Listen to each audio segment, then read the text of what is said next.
kami para pensiunan diundang oleh YKP untuk mendengarkan sosialisasi terkait banyak hal.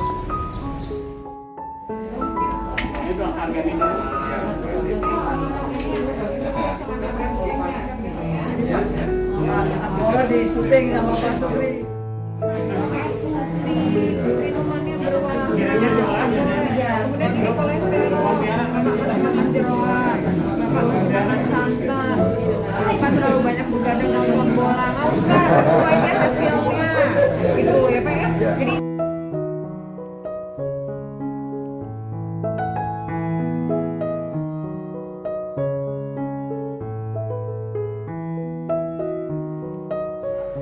hari ini adalah pemeriksaan.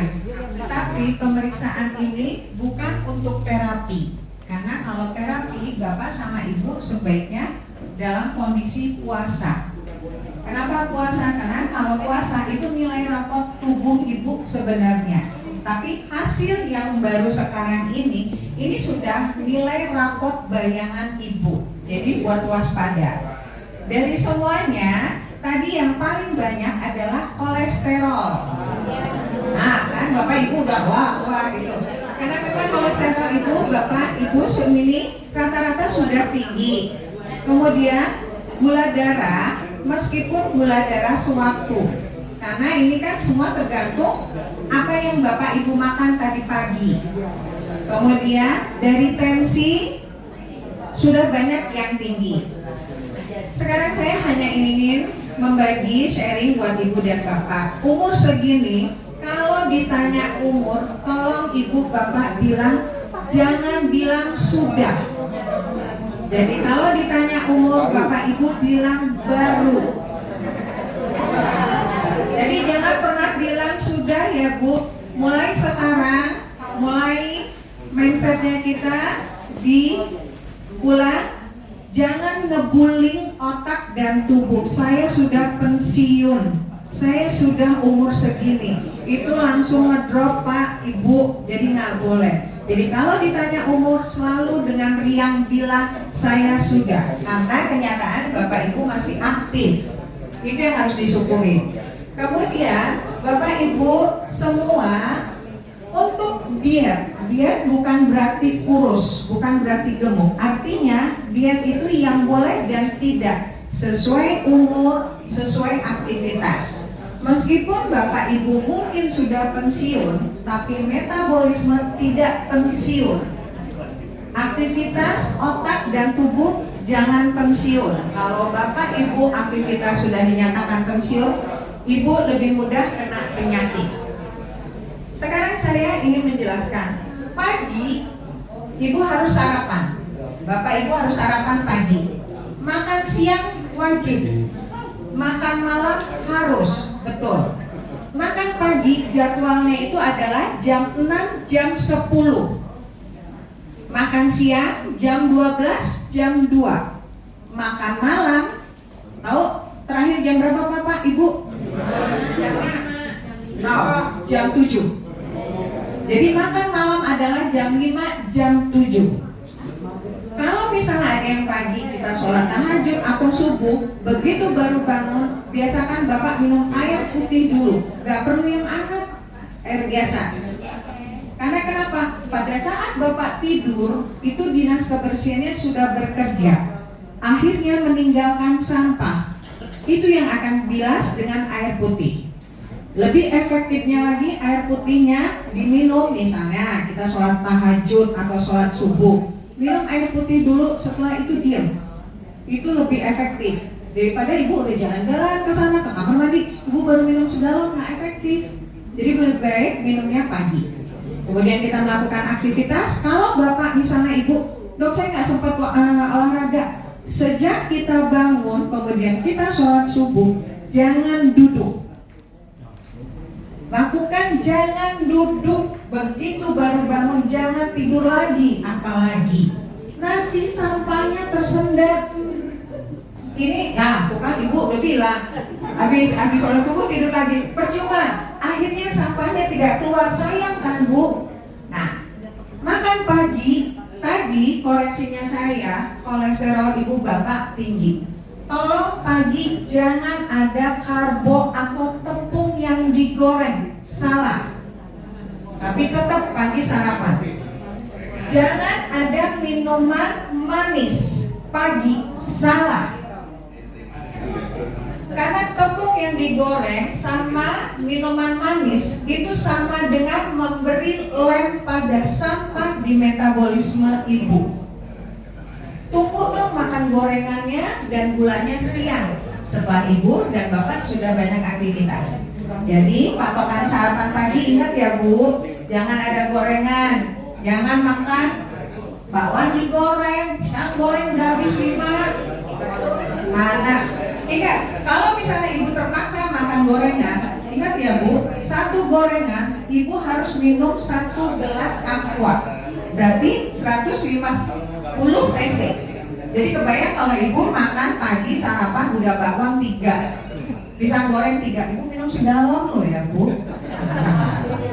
Pagi yang paling efektif sebelum sarapan, ibu pilih salah satu, yogurt tawar atau pepaya. Jadi ibu nggak perlu beli buah yang mahal, ngapain Bu?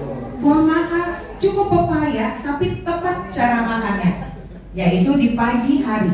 Pepaya 1 slice potong itu udah bagus. Enggak, kayaknya Pak, tenang aja.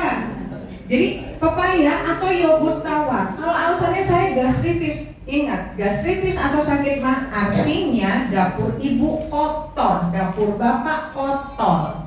Sekarang logikanya panci penggorengan kotor, bapak beli makanan, bapak bikin masakan, hasil yang didapat di dapur itu kotor, dimakan oleh tubuh kita, itu akan beredar, darahnya juga nggak bersih. Ya, jadi patokannya pagi sebelum sarapan minum air putih. Sebelum sarapan ibu boleh minum yogurt atau pepaya. Kemudian sarapan hindarin gorengan, hindarin minuman yang berwarna. Tadi ada yang bilang kopi boleh. Ingat, kopi hitam encer dan teh tubruk encer itu obat awet muda Pak, Ibu. Tapi ada syaratnya Bu, tenang aja. Syaratnya kopi diminum 1 cangkir, 1 cangkir tamu tehnya. Dengan catatan kopinya hitam. Syukur-syukur kalau kopi giling lebih bagus. Tehnya bukan teh celup. Tehnya boleh teh hijau tapi yang tubruk atau daun, dan diminumnya sebelum 15 menit sejak diseduh. Setelah 15 menit sejak diseduh, efeknya nggak ada sama sekali, malah efek jeleknya dapat. Jadi boleh kopi hitam encer atau teh tawar. Untuk usia ibu dan bapak diizinkan sampai 3 cangkir per hari. Jadi mulai sekarang bagus kan Bu, ada berita bagus bahwa teh sama kopi adalah obat awet muda Pak, tenang aja. Kemudian makan siang, kesempatan ibu makan enak, silakan di siang. Ibu tadi saya suruh nggak boleh makan jeroan segala macam, monggo di siang boleh dimakan siang, tapi ingat jadwalnya jam 12 sampai jam 2. Dan sebelum makan siang setengah jam ibu makan buah. Fungsinya buah sebelum makan, dia seperti satpam di depan pintu. Jadi orang ini tidak baik, dia cukup di depan. Orang ini baik, dia cukup boleh masuk. Jadi buah sebelum makan itu adalah enzim, dia yang akan mengurai mana yang boleh, mana yang tidak diterima oleh tubuh. Tapi kalau habis makan, ibu bisa habis makan, saya lupa makan buah, monggo minum jus. Tapi dengan catatan, jusnya nggak pakai gula, nggak pakai susu kental manis. Cuma kalau jus agak berkurang ibu serat dan vitaminnya. Jadi tolong jangan dikasih gula. Ini jus dikasih gula, susu kental manis, creamer, memang masih ada manfaatnya. Sama aja bohong, terlalu banyak nggak ada faedahnya. Nah, kalau ibu lapar antara jam makan pagi sama jam makan siang, monggo boleh cemilan untuk ibu umur segini dan bapak umur segini. Tapi dengan catatan, ingat, satu gorengan, 1 gelas aqua, air putih. Kemudian nanti makan malam setengah porsi makan siang. Berhentilah makan karbo dan lemak sebelum jam 7 malam, atau paling tepat jam 7. Kenapa? Karena Bapak Ibu akan tidur, biarkan si makanan itu sudah masuk proses perlunakan, yaitu di asam lambung itu fungsinya untuk melunakan. Jadi makanan kita segini, gas lambung itu seperti among kamu, ya segini juga. Nah, nanti dari perut sudah lunak baru dikunyah oleh usus kita pada saat kita tidur. Dan sebelum tidur, 10 atau 15 menit sebelum tidur, Ibu minum air putih. Itu lebih bagus. 1 gelas minum air putih sebelum tidur. Fungsinya itu untuk membantu si tubuh membersihkan pada saat kita tidur. Kalau Ibu mau makan tio, nasi goreng boleh Bu, lebih dari jam 7, tapi tidak tiap hari, cukup 2-3 hari. Logikanya kalau Ibu makan baru jam 8, sementara Ibu jam 9 tidur, itu ibaratnya orang nonton film. Pintu teater 1 sudah tertutup, film di dalam sudah mulai, penonton di luar ini banyak, tapi kan dia bikin rusuh. Akhirnya tidak menyerap filmnya, tapi dia meninggal sampah. Itu meninggalkan sampah tubuh. Jadi hati-hati kalau makan malam, tolong lihat menunya. Tolong kalau telat jangan ada karbo atau lemak, karena itu akan jadi sampah tubuh Ibu. Itulah yang bikin nilai rapot Ibu tinggi. Kemudian kalau misalnya tidur, tolong umur segini range-nya 4-6 jam. Jangan kurang dari 4 jam. Jangan kurang dari 6 jam. Kurang, yang namanya begadang, tidur kurang dari 4 jam. Parahnya sampah akan tinggi kalau Ibu dalam 2 atau 3 hari berturut-turut tidur kurang. Lihat beban target organ Ibu, entah itu jantung, ginjal, liver, sama lambungnya. Jadi tolong buat yang sekarang nonton bola, boleh Pak, tapi besoknya dihukum, minum harus lebih banyak. Kalau orang begadang, minum gak mau Dok, saya mau naik kereta. Oke, cari apel, Fuji, apel merah yang ada orange-nya. Dok, saya gak dapet apel, pakai minum jus. Minum 3 liter gak mau, minum jus gak mau, dapat apel gak mau. Hubungan orang begadang yang paling berat, besoknya Ibu gak boleh makan gorengan. Emang enak Bu gak makan gorengan? Rugi. Jadi kalau misal begadang, lihat konsekuensinya. Kemudian saya akan berbicara tentang exercise. Tadi tensi agak banyak yang tinggi. Coba Ibu sekarang pegang nadi Ibu. Udah tahu kan cara megangnya? Pakai 3 jari. Ini di sini. Udah ketemu Bapak Ibu? Oke. Setiap pagi kalau Ibu Bapak mau exercise, nadinya cek dulu, tidak boleh lebih dari 80. Range-nya sebenarnya 60-80. Pada saat Ibu sudah jalan setengah jam, tiba-tiba nadinya Ibu sudah 3 kali lipat. Itu Bapak Ibu harus berhenti. Karena kalau enggak, ibaratnya pintu itu kegedor. Karena tiba-tiba Bapak sirkulasi darahnya tinggi. Jadi mulai sekarang kalau exercise pagi-pagi, cek nadinya harus 60-80. Kemudian Ibu baru jalan setengah jam, sudah naik, turun, jalan biasa, cooling down. Kalau misalnya alasannya saya tidak sempat olahraga, ada satu trik yang paling gampang olahraga Pak. Bapak olahraga di jam 9, jam 10 pagi sambil exercise. Exercise-nya apa? Ambil aja barbel, isi aja botol aqua, diisi sama semen sama batu. Itu dapat loh Pak, 1,5 kilo. Nggak usah beli barbel yang harga 400.000. Karena kenapa? Pada saat jam 9, jam 10 vitamin D-nya tinggi. Vitamin D itu kalau Bapak sambil bergerak, dia akan menghajarkan cepat. Maaf kalau misalnya, kalau misalnya ada yang stroke, dia akan diam. Vitamin D-nya tuh maksudnya nggak akan ngebuang sampah jahat yang mengelilingi sel. Jadi kalau ibu tidak ada latihan, nggak sempat olahraga, minimal 3 kali seminggu di jam 9, jam 10, fit D-nya lagi tinggi-tingginya. Nggak perlu buat ibu-ibu nyetor muka, sayang skincare-nya mahal bu, cukup badan aja. Ya, jadi exercise jam 9, jam 10, latihan ringan untuk bapak dan ibu. Kemudian untuk semuanya ini adalah bukan untuk terapi. Jadi hari ini pemeriksaan bukan untuk terapi. Kalau tadi bapak nanya dok obatnya, saya nggak bisa ngasih karena apa? Bapak ibu tidak puasa. Yes.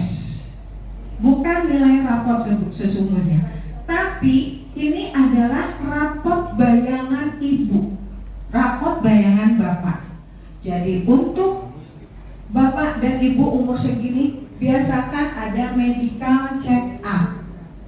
Kalau mungkin bapak selama aktif pernah medical check up setahun sekali, itu adalah nilai rapot setahun sekali. Hasil medical check up bapak ternyata ada nilai rapot merah. Yang diulang nilai rapot bapak aja yang merah per 6 bulan. Ternyata yang 6 bulan nilai rapot yang merah itu lagi. Kemudian ada penyakit genetik. Ingat, penyakit genetik adalah pengintai. Mulai sekarang kalau ibu bapak sedang kumpul sama keluarga, tolong yang ditanya adalah penyakit keluarga. Jangan ditanya di baju di mana, di makanan ini di mana. Nah, efek bu. Tanya penyakit keluarga karena seumuran segini penyakit keluarga akan keluar. Dan buat ibu maaf mungkin bisa mengedukasikan karena perempuannya sudah banyak kasus menopause dini. Sebelum umur 50 mereka sudah menopause. Jadi menopause itu saya dingin sama suami enggak. Pada laki-laki sudah banyak andropause. Saya dingin sama bukan itu. Tapi yang kita takutkan pada menopause dan andropause dini adalah 1 batalion hilang yang menjaga tubuh. Akhirnya penyakit jantung ada, nauzubillah min dzalik, penyakit kanker lebih cepat, penyakit tulang lebih cepat. Karena kenapa? 1, polusi lifestyle-nya, pekerja begadang. Zaman dulu jangan samain. Dulu setengah jam sudah sampai kantor, jam 5 sudah sampai di rumah. Ini kan enggak, jam 9, jam 10 baru nyampe, jam 4 udah bangun. Kemudian polusi makanan, jangan menuduh junk food. Tapi yang di freezer, frozen food, junk food enggak. Makanan pewarna, tadi saya sudah tegur beberapa bapak-bapak sama ibu, jangan minuman berwarna. 1 kaleng soda, soft drink, itu sama dengan 1 porsi makan siang bapak dan ibu. Itu akan keluar dari tubuh hari ketiga sampai hari kelima. Sama seperti mie instan, itu akan keluar hari kedua, hari ketiga. Ingat, bapak dan ibu, posisi metabolismenya, alat pabriknya sudah turun. Jadi jangan terlalu banyak sampah di tubuh. Ya, jadi tolong bapak ibu, hari ini adalah pemeriksaan rapot bayangan. Tindak lanjuti dengan medical check up meskipun itu setahun sekali. Kalau misalnya memungkinkan medical check up mungkin di BNI, nanti ada benang merahnya, bapak akan lebih mudah dihubungi. Kalau misalnya ada acara kayak gini, bapak akan lebih mudah mengingatkan sesama teman. Itu.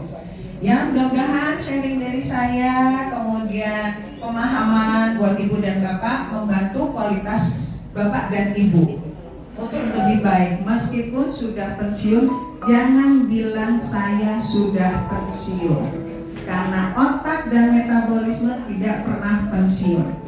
Monggo seperti itu aja. Wabillahi taufiq wal hidayah. Wassalamualaikum warahmatullahi wabarakatuh.